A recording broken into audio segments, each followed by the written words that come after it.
We were talking about some of the entrepreneurs from various parts of Africa, more specifically, but obviously we not limit our understanding only to Africa. We can talk anything under the sun, including the sun, and any country wherever any entrepreneurial thing is happening.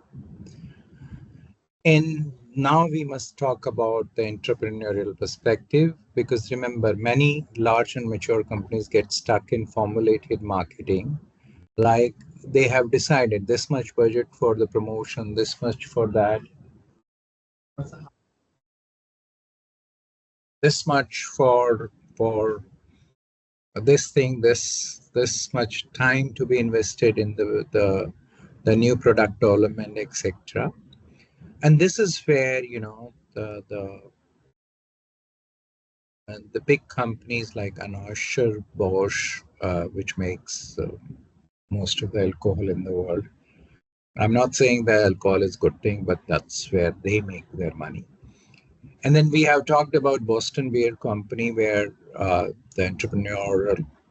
entrepreneur started this company from a recipe that was, when his grandfather came to US, he carried that recipe of beer making from Germany to US, and eventually he ended up creating possibly the largest selling uh, craft beer in US soil. But now the Boston Beer Company has become too big, so it's no more. Although the family still has a role to play, the chairman also has a role to play. But most of the decision making is an operational decision making is done by the managers and employees, and that's where the role of entrepreneurial perspective would get into. So what is entrepreneurial? It's all about to getting to the most granular side of the data. Like, we have seen that the beer market is no more growing at the pace that it was growing. More specifically, if you're talking about the beer market in US of craft beer, now that the same growth is being seen um, in mostly in gin and tequila, uh, uh, which is not beer market. All right. But that's where the growth is, and that is where many craft uh, gin and craft tequila is being created. It also requires scanning market reports in terms of opportunities, growth, market size, and where to venture and where not to venture. And this is all about fine-tuning their competitive strategy and program. That's entrepreneurial perspective.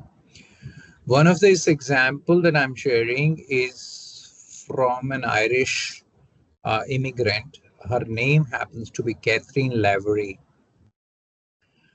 She formed a company called Best Self Company, which assists you in self-management in terms of planning and conversation card deck. And she sold it in 45 million in 2011 or 2015 or so. But then she has to acquire it back because the company was not doing well, and so it makes her entrepreneur who made rich, and then started making other companies. Remember, entrepreneurs are serial entrepreneurs, like serial killers. They continue to create companies, and sometimes they sell them, sometimes they don't, like Bill Gates, uh, or Anita Roddick. So this is 2011. After doing her architecture internship in New York City, she was offered a full-time position, but the architecture company reduced her salary in a last-minute discussion, and delayed her starting days. This was able to put Kathleen Lavery in a very difficult situation. with having less than $800 in her hand, and she knew nobody in New York. She started what people call these days as a side hustle. This was also not helping her that she was an Irish immigrant, that she was not legally allowed to work in any other company other than the visas stipulated company. So only getting a temporary job was something that was available to her. All right. In her first thing, what she would do is because she knew designing, so she would get into graphic designing, logo creation, even formatting books for Kindle. She would get into anything, including creating websites, formatting books, anything that would give her some money. All right. And this is exactly what we were talking earlier when we were talking about resources versus aspiration. So she came to US with high aspiration, but with little resources. But she went to a country which is high on resources and low on aspiration. So she was a right person in a right country with right aspiration, and the institutional void that we were talking, almost non-existent on US soil. She created this, the best self, the planner and self-developmental activities, which led to eventually, she knew that, and this is where the role of networking actually I'm talking about. Remember, when we were talking about the ecosystem, we were talking about the importance of networking. And she met two people, Tony Robbins and Damon John, and both were investors, and she could engage with them, and she scaled the business, and uh, over 300% in a year's time. Kanesh, are we recording the session, please? Can you just confirm me? Have we started the recording? Thank you so much. It's getting recorded. Kanesh? All right. So these are self journals, relationship tools, productivity planners that she started making, and then she was able to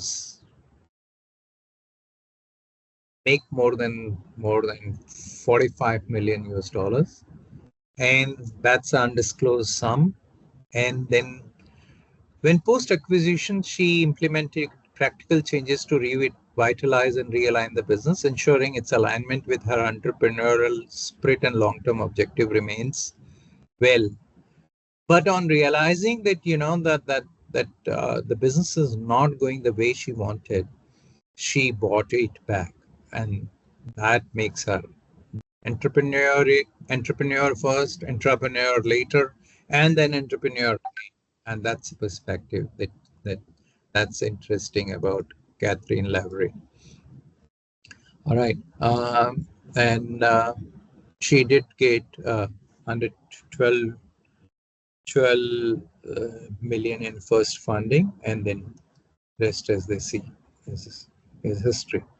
Airbnb was also started from a situation of problem. Uber was also started from a situation because the owner could not find a ride that could take him.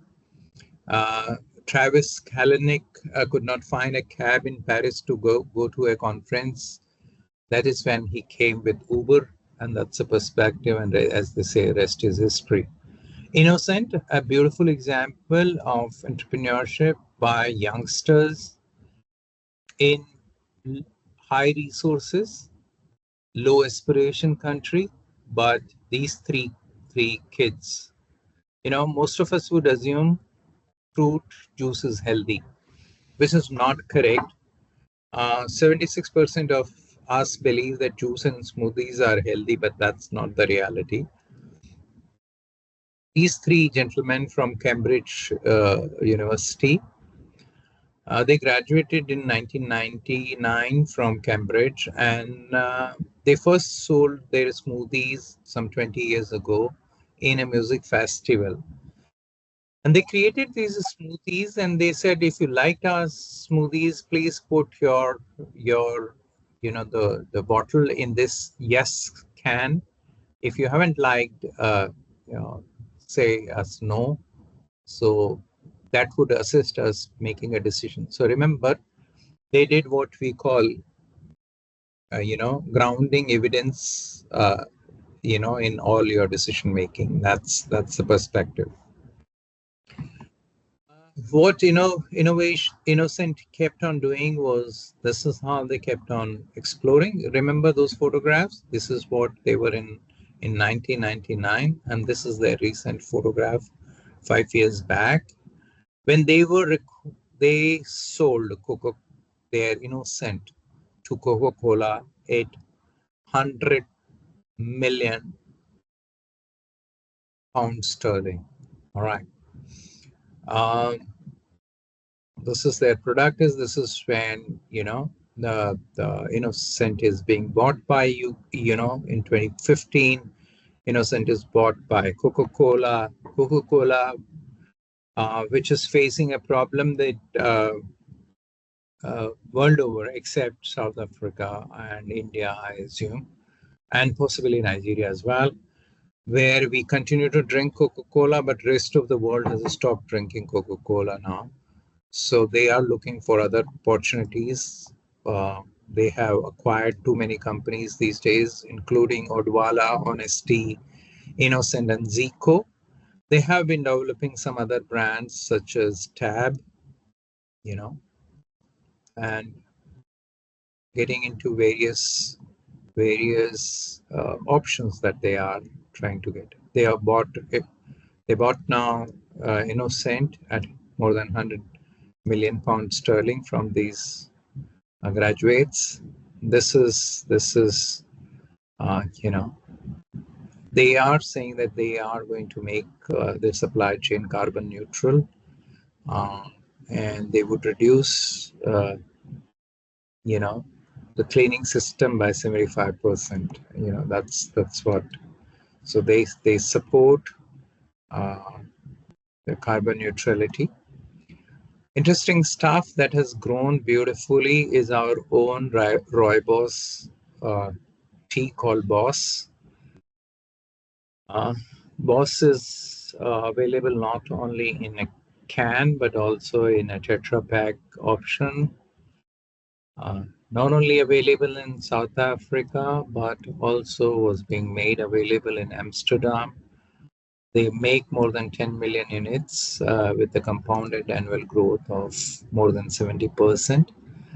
They are also available in Amsterdam, and yeah, interesting campaign that they run. One another example that I would love to share is, can somebody assist me? What is the connection between a beer and a bread? Do you see any connection? Anyone? Do you see any connection in a beer and a bread? Anyone? Go ahead, sir. Do you see? Is it not in the ingredients used to produce the two? Have you Googled, sir? No, I used to drink. And when they make African beer, I know that they use, I think, I just forgot the ingredient, but I know that there's an ingredient.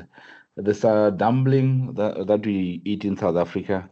I know if you leave it to, if it's, there's also these buns that they sell at the supermarkets.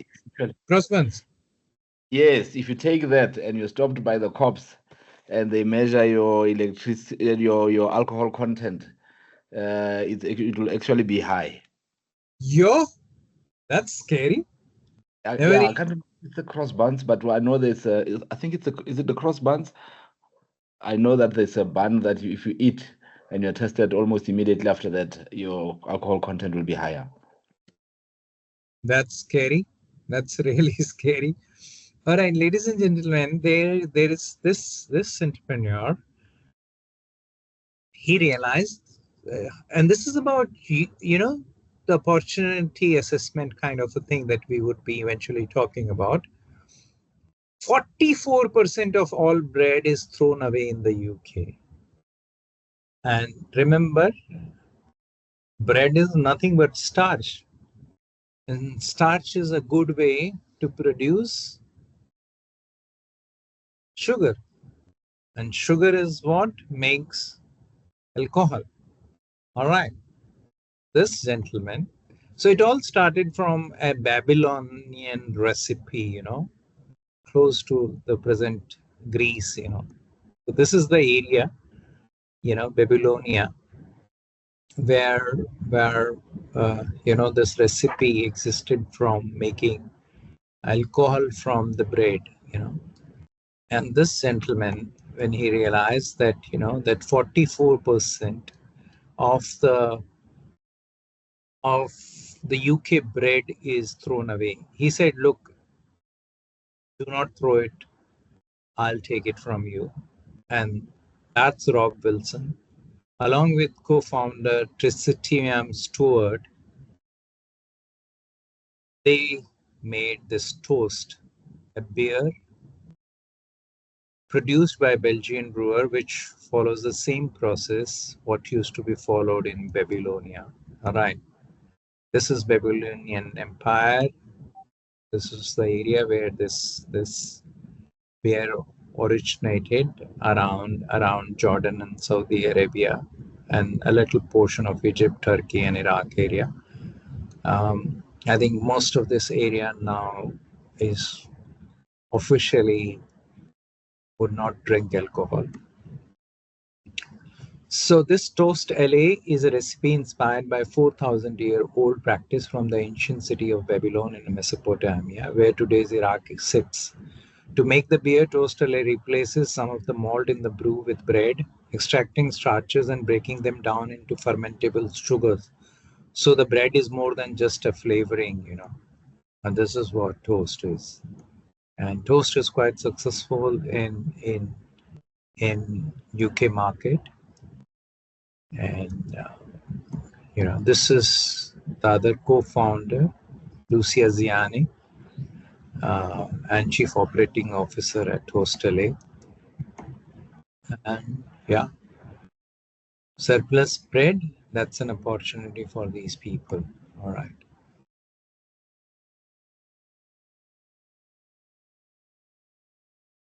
And they are asking many now, because of that. I think there are many breweries to launch a companion series of beers that would also use surplus bread to use them as fermentable sugar and eventually make them beer. Last time I checked, the revenue was 2 million.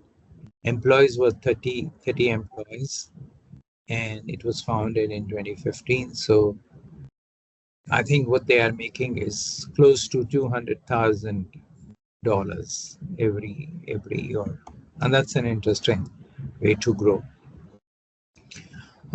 Some of the tips that Rob shares, if you intend to be entrepreneur, find something you're passionate about. You know, you need to be ready to completely dedicate yourself to your project and believe in it. It's not all fun and games, but involves sacrifices. Accept the fact that there is going to be some tough times. Be prepared and don't give up the first time you hit a wall. Surround yourself with good people, a good team, good partners. Make sure you have a good network. Remember, network is again coming back when we were talking about ecosystem, and now in the advice of Rob and earlier as well, whether it was Innocent or whether a few other example of the best shelf by that lady. Make time and space for yourself. Having your company is a 24/7 job. Know your strengths and weaknesses, and that's Rob's tip for entrepreneur. They raised an additional 30,000 pounds sterling on crowdfunding, and we'll talk about what crowdfunding is later on. Um, and they created 24 bottles of toast alive for $150 pound sterling. The same year, they team up with Chelsea Craft Brewing Company in New York to create an American pale ale. The UK beer is stocked in major retailers and sells at £2 sterling for a bottle, when their input cost is almost close to zero.